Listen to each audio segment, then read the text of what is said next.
இந்த காணொளியில் பிரிக்ஸ் அமைப்பு குறித்த சில விவரங்களையும் இந்த நேற்று நடைபெற்ற 12வது உச்சி மாநாடு குறித்தும் இந்தியா சார்பில் நம்முடைய நரேந்திர மோடி அவர்கள் பேசியது குறித்து கொஞ்சம் விரிவாக பார்க்க போகிறோம்.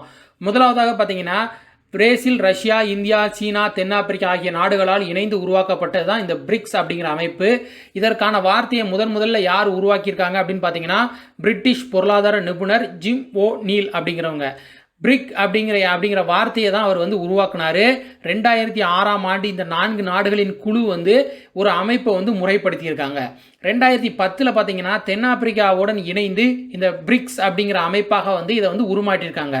தலைவர் பதவி இதில் பார்த்தீங்கன்னா சுழற்சி முறையில் ஆண்டுதோறும் ஒவ்வொரு உறுப்பு நாடும் தலைவர் பதவியில் இருப்பாங்க.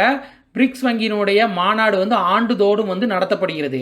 2014 வளர்ச்சி வங்கி ஏற்படுத்த பிரிக்ஸ் மாநாட்டில் முடிவு செய்யப்பட்டு அதை ஏற்படுத்தியிருக்காங்க. இந்த பிரிக்ஸ் வங்கி இந்த புதிய வளர்ச்சி வங்கி எங்கே இருக்குது அப்படின்னு பார்த்தீங்கன்னா, சீனாவில் பீஜிங் தலைநகரில் இருக்குது. அமைப்பினுடைய 12வது உச்சி மாநாடு பார்த்தீங்கன்னா ரஷ்யாவின் செயின்ட் பீட்டர்ஸ்பர்க் நகரில் ஜூலை 21 நடைபெற இருந்துச்சு.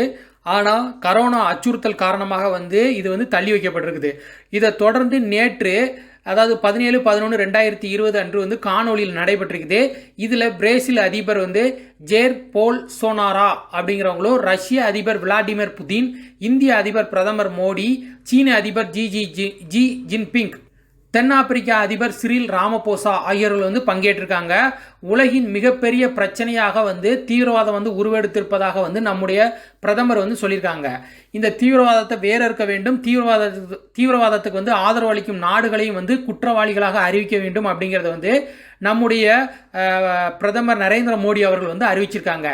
இதனை ஆதரித்து பேசிய ரஷ்ய அதிபர் என்ன சொல்லியிருக்காங்க அப்படின்னு பார்த்தீங்கன்னா, உலகம் ஒரு குடும்பம், இந்த குடும்பத்தில் சில கருப்பு ஆடுகளும் இருப்பதாக அவர் இதை ஆதரித்து பேசியிருக்காங்க.